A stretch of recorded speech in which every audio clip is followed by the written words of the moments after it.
My love for mountains began when I was a kid. When my mom used to take me along to her native place. And when I used to roam around in those bushes, in those forests, and used to view the mountains out there, I used to feel overwhelmed by the beauty of the nature. And from then on, I was somebody who always felt peaceful and being with her own self when I used to be in midst of forest, greens, or a mountain. When I look at it, I feel the hugeness of it and how it stands rock solid in spite of all the weather conditions it faces. That's what mountain stands for me: the strength, the courage, the patience to stand there and bear everything. Hi, I'm Dr. Deepa Shetty here, and today I'm going to share with you all one of my trekking experience. Where I live, I have a lot of mountains around, and trekking is something which is a part of daily routine of the people around here. But I was never somebody who could do it often because I have a very tremendous fear of falling. I feel if I trek and if I fall, I may end up having a lot of injuries. So I did not explore it a lot. I did once and then I was like, enough. Once is done, this is done, and I'm not going to explore it further. I don't want to end up into some kind of injury which I will not be able to recover of. That's what was my fear all about.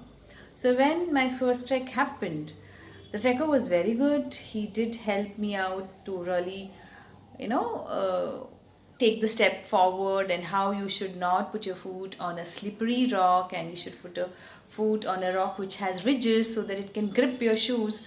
All that was told, and it was more an ascent trek. So I could really enjoy the trek, and when I was coming down, I was like, fine, the road wasn't that steep, and I could really manage with the stick which I had.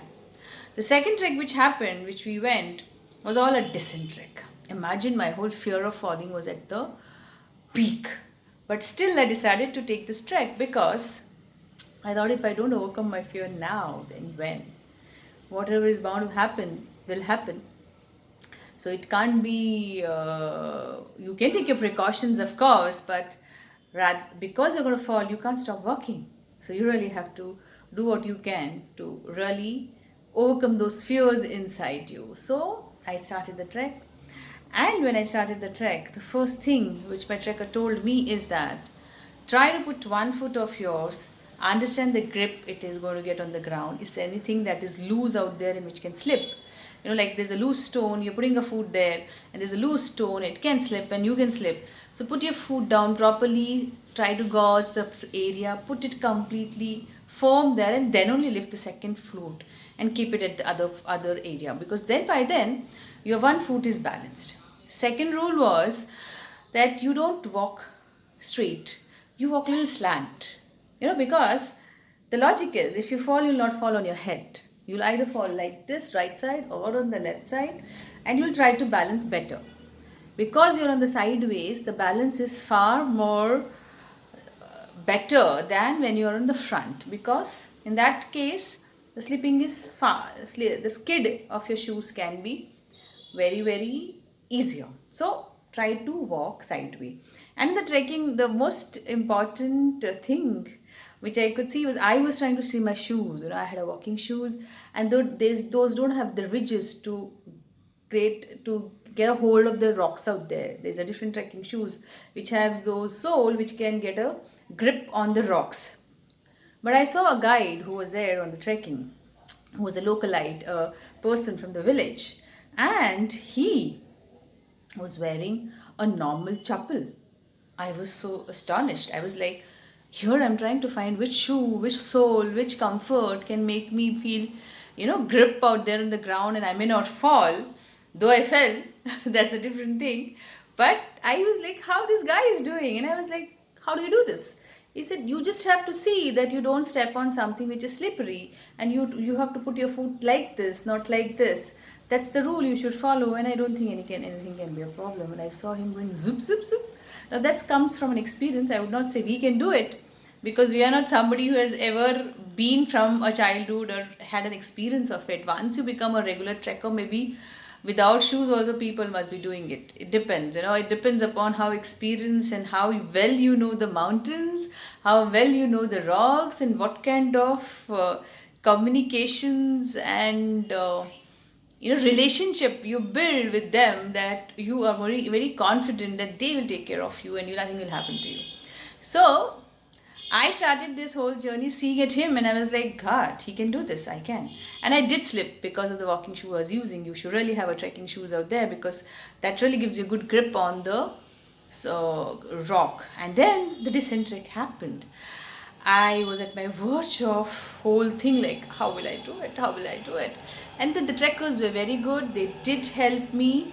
Terra Tribe is the trekker group which I went to, but the one trekker was continuously with me, taking care of me completely, and I could do this trekking very well with all the fears I had. But I must say, the experience, the bliss, the peace that you get on the mountains and between the nature, it cannot be compared to anything out there. I really felt that if I am able to form this relationship,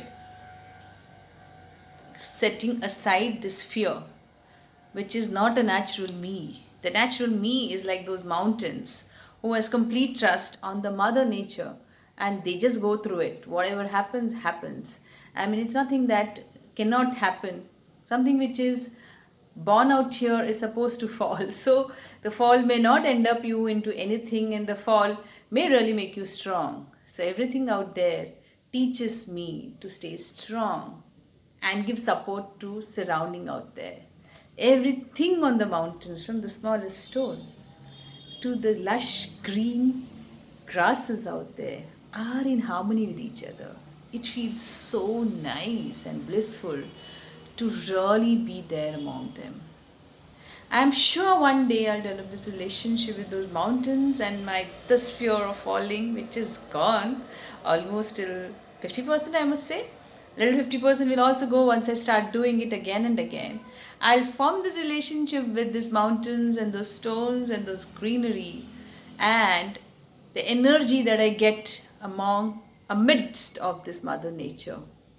I will be rejuvenated, and I'll be coming back as a person I am.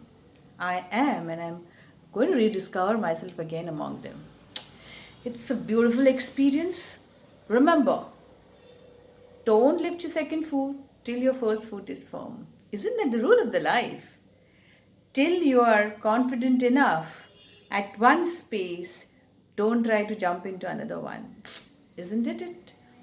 You have to be firm and focused completely to any kind of difficulties in life. And after that, if the opportunities or misfall happens, you really come to know how to avoid it. So it is not something which is something which I never knew, but amidst of the mountain, I learned in a very different way that don't worry, everything out there, trust the nature, everything out there is to teach you to be what you are. Saying so, I'm so glad to share my experience with you. Hope you all will also do some trekking out there, or at least explore a part of nature which is a part of us. Thank you. See you soon. Do let me know in the comment section what do you feel about this video, and hope to see you again. Stay tuned. Thank you.